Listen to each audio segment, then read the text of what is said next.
حدیث نمبر 602 عن ابی موسیٰ الاشعری رضی اللہ عنہ قال قال رسول اللہ صلی اللہ علیہ وآلہ وسلم خیرت بین الشفاعة وبین ان يدخل نصف امتی الجنہ.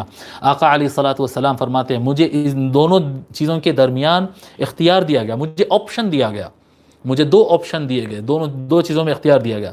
یا میں شفاعت اختیار کروں، قیامت کے دن جو میں شفاعت کروں گا وہ شفاعت مجھے چوائس کر سکتا ہوں، یا پھر بغیر حساب کے، بغیر سوال کے، بغیر کچھ کیے کہ 50% آپ کی امت کو جنت میں داخل کر دیا جائے. جی 50% امت کو، اس میں اچھے برے نیک گناہگار جو بھی، 50% امت کو بغیر حساب، بغیر سزا حساب سوال جواب کے ان کو سیدھا جنت میں داخل کر دیا جائے. یہ ایک آپشن ہے. اور دوسرا آپشن ہے کہ آپ اے نبی آپ شفاعت کر سکتے ہیں صلی اللہ علیہ وآلہ وسلم. تو آقا علیہ الصلوۃ والسلام فرماتے فاخترت الشفاعہ، تو میں نے اللہ کے پاس سے شفاعت چن لی ہے.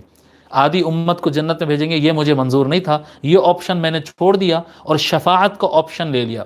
شفاعت ریکمنڈ کرنا، سفارش کرنا، گزارش کرنا کہ کسی کے لیے یعنی جہنم میں جا رہا تو گزارش کر کے اللہ تعالیٰ سے اس کو جنت بھیج دینا. فرماتے ہیں فاخترت الشفاعت لانها اعم واکفا.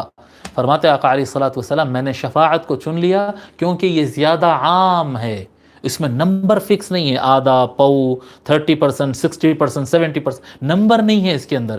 اس لیے میں نے شفاعت کے لفظ کو چن لیا لأنها اعم واکفا، کیونکہ یہ زیادہ عام ہے اور مجھے یقین ہے کہ یہ زیادہ کافی ہوگی، یعنی اور زیادہ لوگ کو جنت میں لے جانے کا اس سے موقع ملے گا.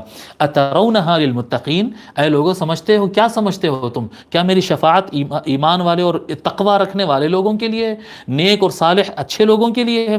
لا، ان کے لیے نہیں.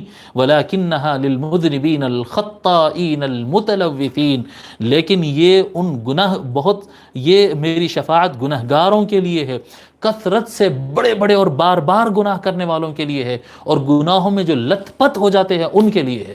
ایسے بڑے بڑے گناہگار بھی جو ہے میری شفاعت میں آئیں گے اور میں ان کو بچاؤں گا. اس حدیث کو ابن ماجہ اور امام احمد ابن حنبل نے روایت کیا ہے.